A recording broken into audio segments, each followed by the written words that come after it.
दंगल एक शब्द है, दंगल।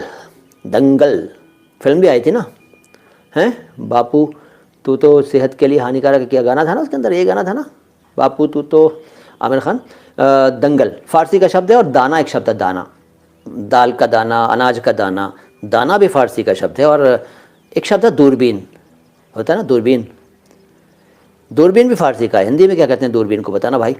दूरबीन, दूर का मतलब दूर फारसी का है, और बीन का मतलब देखना, देखने वाली, जिससे हम दूर की चीज़ देख सकें, उस यंत्र को बोलते हैं दूरबीन। लेकिन फारसी में बोलते हैं, हिंदी में भी चलता है। हिंदी में क्या कहेंगे दूरबीन को, ज़रा बताना। इंजीनियरिंग स्टूडेंट को हिस्ट्री एंड लिटरेचर क्यों ज़्यादा अच्छी लगती है? असल में आप देखो, अगर कोई इंजीनियरिंग का स्टूडेंट है, उसे लिटरेचर और हिस्ट्री अच्छी लग रही है, इसका मतलब है वो गलत फील्ड में है। वो बना था इन फील्ड्स के लिए, हिस्ट्री के लिए और लिटरेचर के लिए, लेकिन चला गया है वो माँ बाप के प्रेशर में या किसी और चक्कर में इंजीनियरिंग में। इसीलिए तो ज़्यादातर इंजीनियरिंग के स्टूडेंट जो हैं वो आगे चल के कोई और ट्रैक पकड़ लेते हैं। हमारे देश में इंजीनियर जो हैं जगह जगह खूब पाए जाते हैं, भयंकर रूप से इंजीनियर पाए जाते हैं। वो इसीलिए है कि लोग सिर्फ भेड़ चाल में शामिल हैं, या तो डॉक्टर बनाएंगे बच्चे को या इंजीनियर बनाएंगे। अब वो बने या ना बने, बनाने की कोशिश माँ बाप करते रहते हैं।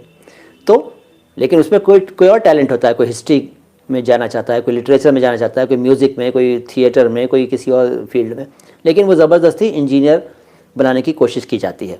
इसलिए वो पूरे कोर्स के दौरान जब कर तो रहा होता है इंजीनियरिंग या मेडिकल कोर्स या कुछ और, लेकिन उसका ध्यान उधर होता है। तो एक शायद ये वजह होगी।